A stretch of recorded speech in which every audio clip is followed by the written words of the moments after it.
Hi guys, my name is Emma. I am also known as Emma the Future Nurse on Instagram. This is the start of many videos on my new YouTube channel where I document my journey through nursing school at Chamberlain University. I have been getting a lot of questions since I posted this study guide a couple weeks ago preparing for my final for Adult Health 1. Essentially what this is are final key points from my textbook manufacturer. They post them on the Evolve Elsevier site, and as a student you have access to their resources. So that's how I've been studying and preparing for all of my exams in Adult Health 1 and Adult Health 2. So I'm making this video to show you how you can get your own key points. It doesn't just have to be for med-surg. This could be for health assessment, critical care, mental health, etc. This is last sessions, and these are all of my final key points for my upcoming final next week. So yeah, I'm gonna show you how to access the key points and also how you can get them in this fun little spiral bound notebook that's easy for transportation and also gives you space so you can write your notes on them. So this is the most important part. You want to log on to your Evolve page. I've had this with previous nursing programs. I was in a local community college nursing program and I had access to Evolve. So my account is still here, but I want to show you how you can add your textbook if your textbook isn't on Evolve already. So what you're gonna do is you're gonna go to catalog, which brings this up, and then you're going to search for your textbook. So my textbook is by Lewis. So I'm gonna just type in med-surg Lewis, if this will work.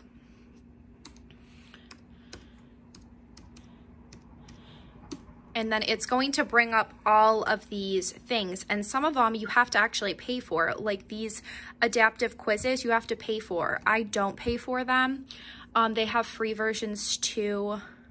Oh, okay, so here it is. I just clicked the Evolve resources, practice questions, all of that stuff, and you can search for your book if you click this Evolve resources.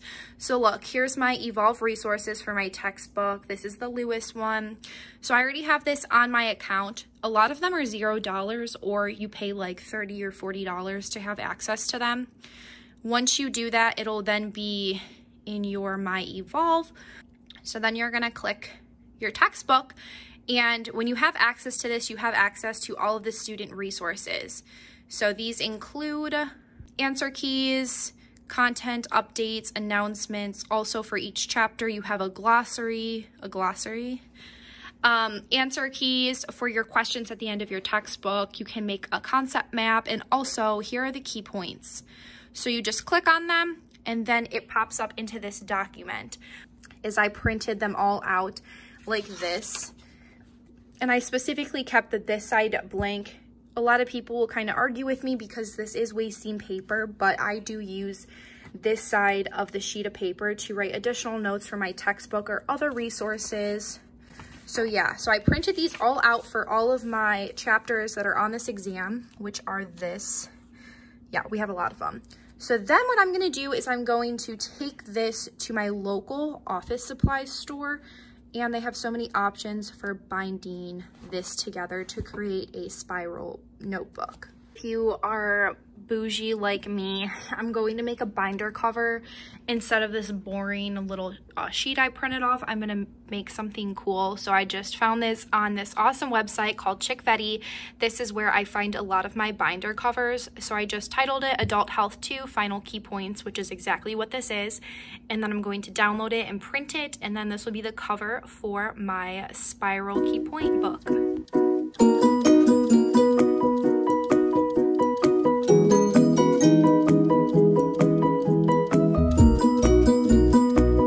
So right now I am currently headed to my local office supply store where I get these bound. This is my second time getting a massive document like this bound. It's a lot easier to do it this way and a lot more cost effective to print it out at your house and then take it to an office supply store where they bind it for you. I looked up options, this was a couple weeks ago, where they would print out the documents and then they would bind them together and then you would have to come back. and depending on if you wanted color or black and white, it would have cost you like an upwards of $50. So I print them off at home and I bring them to the store. It is a lot of paper and it is a lot of ink, but there are so many ways that you can save on it buying ink and paper. First of all, buying paper at Target or Walmart will save you so much money in the end versus buying it at a office supply store. I get my paper at Target and I get the 750 sheet pack probably once every 2 months, and that's $5, and it's really inexpensive. Plus my printer is an HP printer and I have the HP instant ink, so it costs me about $9 a month to get ink shipped to my house, and I don't have to worry about having to print something or being unsure if I don't have ink on hand, because I always do have ink on hand, because my printer sends a signal that lets the HP instant ink service know when my printer ink is low, and then I get one shipped to my house within a couple of days. So that's a great option too. I saved hundreds of dollars on ink, like $9 a month for a color ink and a black ink, versus one of those cartridges is literally $35.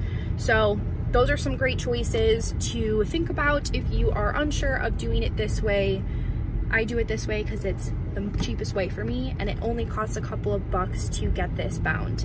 Oh, and I also forgot to mention that with the instant HP ink service, you get to save your ink cartridges, and certain office supply stores will actually accept them and use them as a credit that you can use in the store.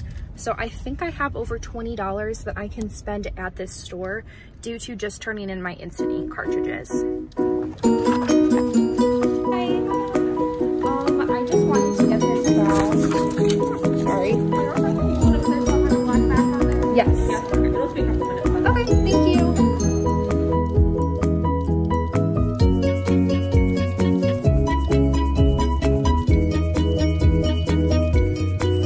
Best thing ever. So I just got this bound and it is beautiful. So what I asked for was a clear cover. So that's why I wanted to have a fun design on the front and a black background.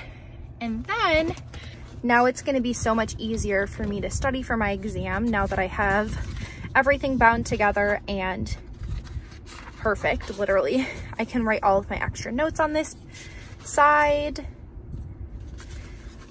Like, this is amazing. I get so excited. And plus it looks super cute. Can I please get a large iced cold brew with pumpkin and almond milk, please? Pumpkin and almond milk? Yes.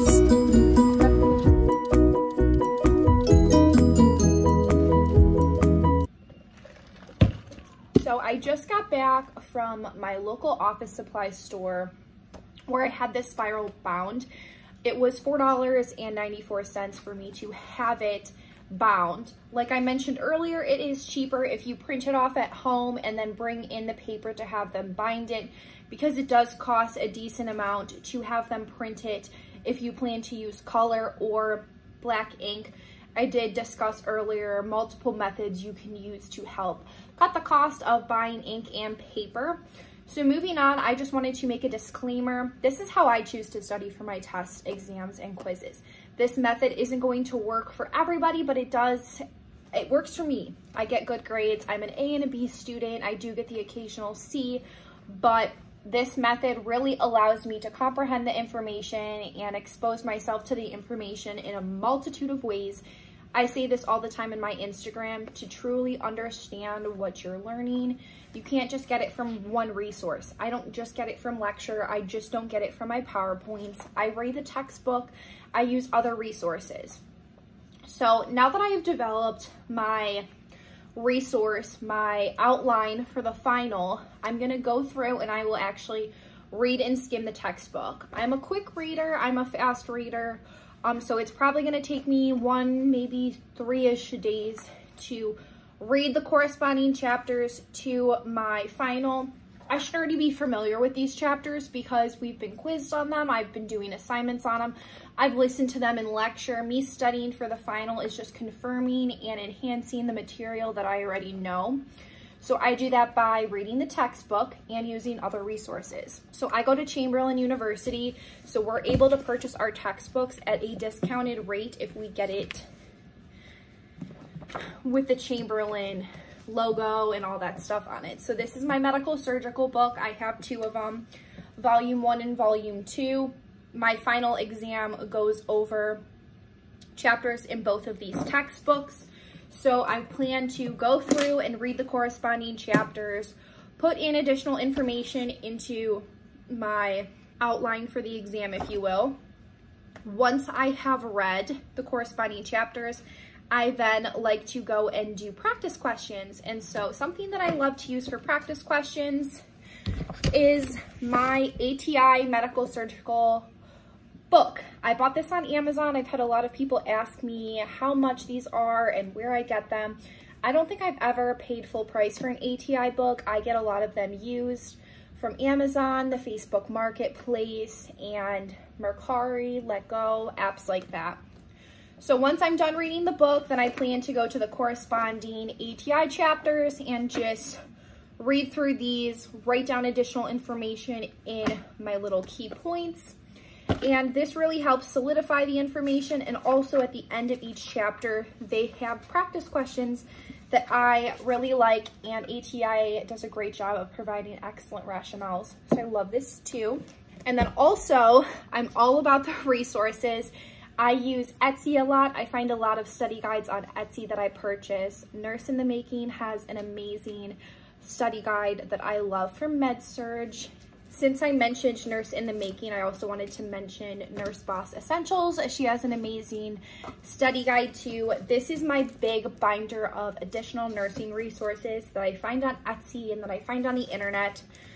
So over here I have my NurseBossEssentials. I really do like this to just double check my information. And then also I have my NurseInTheMaking med-surg study guide that I really like. So I do use other resources besides my textbook and lecture. And the last resource that I wanted to mention is my favorite of all. They are my LEVELUPRN flashcards, my pride and joy. I had purchased the value pack, the 7 value pack, I believe. So I have all of the med-surg, all the pharm ones. If I am unsure of a med, I will look it up in here and just get like a quick notes kind of idea about what the medication is. Also, my final exam is over stroke, neurological disorders and conditions, the pancreas and GI issues, as well as cancer, palliative care, and the reproductive system. So it's kind of a lot of bits and end pieces. So she has stacks for med-surg for all of those sections. So I have been going through these cards, but also I plan to use them to also enhance my learning for my final. I hope this was helpful for those of you that have been asking me how I study for my final exams and how I compile everything into this study guide. When I go into the clinical setting, it's easy for me to identify problems and conditions with patients because I remember the information, because I've exposed myself to the information in so many ways. So that's just me. I hope this works for you. If it does, leave me a comment down below. You can also follow me on my Instagram, which is @EmmaTheFutureNurse. I'm super active on there, and I will be for a long time. So if you like this video, give it a thumbs up, and I will see you in my next one.